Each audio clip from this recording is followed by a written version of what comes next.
মনে হচ্ছে পুরো দেশটা একটা বারুদের উপর দাঁড়িয়ে আছে। পক্ষ নিয়ে একই আইন দুইভাবে প্রয়োগ করার দরকার নেই। এনারা আগেই বুঝে ফেলেছেন যে আসলে নির্বাচনে তারা জামানত হারাচ্ছে। বাংলাদেশটাকে বাংলাদেশের জায়গায় দেখতে চাই, ইরানের জায়গায় দেখতে চাচ্ছে। আসলে আমার একটা আদর্শ দাঁড় করানোর চেষ্টা করেছি। আপনারা দেখেছেন 10 তারিখে যে সেখানে বিপ্লবের সাথে বুদ্ধিমত্তাও যোগ হয়। পঞ্চগড়ে যে ঘটনাটা ঘটেছে, সার্জিস ভাই সেই ব্যাপারটাতে কিন্তু খুব কড়া পদক্ষেপ নিয়েছে এবং সেটার একটা সুরাহা আমরা পেয়ে যাব। আজকে যেটা হয়েছে এটা আসলে বাধা না, আমরা মিছিল নিয়ে এসেছিলাম, নিয়মতান্ত্রিকভাবে পুলিশ সেটাকে প্রোটেক্ট করেছে। এটা একটা প্রোটেক্টিভ এরিয়া, পুলিশ প্রোটেক্ট করেছে। আমাদের যারা প্রতিনিধি ছিল জুলাই অবধি, তারা ভিতরে গিয়ে তাদের আইনি কার্যক্রমগুলো সুষ্ঠুভাবে সমাধান করেছে।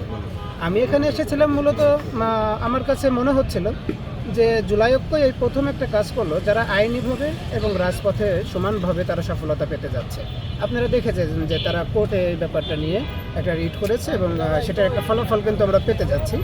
আমি সেখান থেকে এসেছিলাম যে আসলে বুদ্ধিমত্তার সাথে যেহেতু বিপ্লব যোগ হয়েছে, আমার এখানে গিয়ে একাত্মতা প্রকাশ করা উচিত। আপনারা জানেন এবং আপনারা যারা সাংবাদিক ভাইয়েরা আছেন, আপনারা দেখতেছেন তো দেশের পরিস্থিতিটা। মনে হচ্ছে পুরো দেশটা একটা বারুদের উপর দাঁড়িয়ে আছে আর বিপ্লবীরা একটা ধারালো তলোয়ারের উপর দাঁড়িয়ে আছে। যে কেউ যে কোনোভাবেই যদি ভুল করে, হয়তো এই দেশের ক্ষতি হয়ে যাবে, নাহলে দেশের সাধারণ মানুষ এবং বিপ্লবীদের ক্ষতি হয়ে যাবে। এই জন্য আমরা সাবধানে পা ফেলতে চাচ্ছি। পুলিশ তো আর আমাদের শত্রু না। পুলিশের ভিতরে অনেক দেশপ্রেমিক পুলিশ আছে, সেনাবাহিনীর ভিতরে অনেক দেশপ্রেমিক আছে।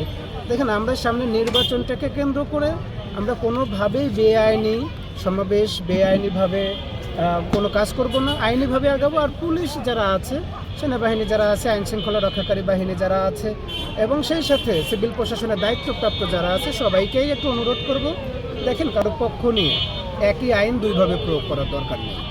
আমাদের এখন পর্যন্ত যদি সারা বাংলাদেশ থেকে শুধু হাদি ভাইয়ের ইস্যুকে কেন্দ্র করেই যদি ডাক দেওয়া হয়, সারা বাংলাদেশ অরাজক হয়ে যাবে। আমরা আসলে বাংলাদেশটাকে বাংলাদেশের জায়গায় দেখতে চাই, আমরা এখন ইরানের জায়গায় দেখতে চাচ্ছি। আমরা বাংলাদেশটাকে শতভাগ ভালোবাসি, যার কারণে আপনারা মনে করতেছেন যে আমরা নীরব হয়ে গেছি, আমরা মনে হয় খুব সভ্য হয়ে গেছি। অসভ্য কখনোই ছিলাম না, আমরা বিনয়ী হয়ে গেছি। আসলে এগুলোকে আপনারা যেন পুঁজি করে আমাদের উপর আবার দমন পীড়ন না চালিয়ে দেন। শেষ পর্যন্ত দেখা যাবে হয়তো আমরাও মারা যাব, আমাদের পরবর্তী প্রজন্ম এসে আমাদের জায়গাটা দখল করে চোর, চাঁদাবাজ, বাটপার যারা আছে, যারা রাজনীতির নামে সারা জীবন লক্ষ হাজার কোটি টাকা পাচার করেছে, তাদের বিরুদ্ধে দাঁড়িয়ে যাবে। নির্বাচন বানচালের যে কথাগুলো বিপ্লবীদের বিরুদ্ধে বলা হয় যে নির্বাচন বানচাল করার ষড়যন্ত্র এরা মেতেছে, অনেকেই বলে ফেলতেছেন। এনারা আগেই বুঝে ফেলেছেন যে আসলে নির্বাচনে তারা জামানত হারাচ্ছে। আমরা কয়েকজন মিলে যদি চিৎকার চেঁচামেচি করি, এখন বিপ্লবী সরকার গঠন করতে পারবো?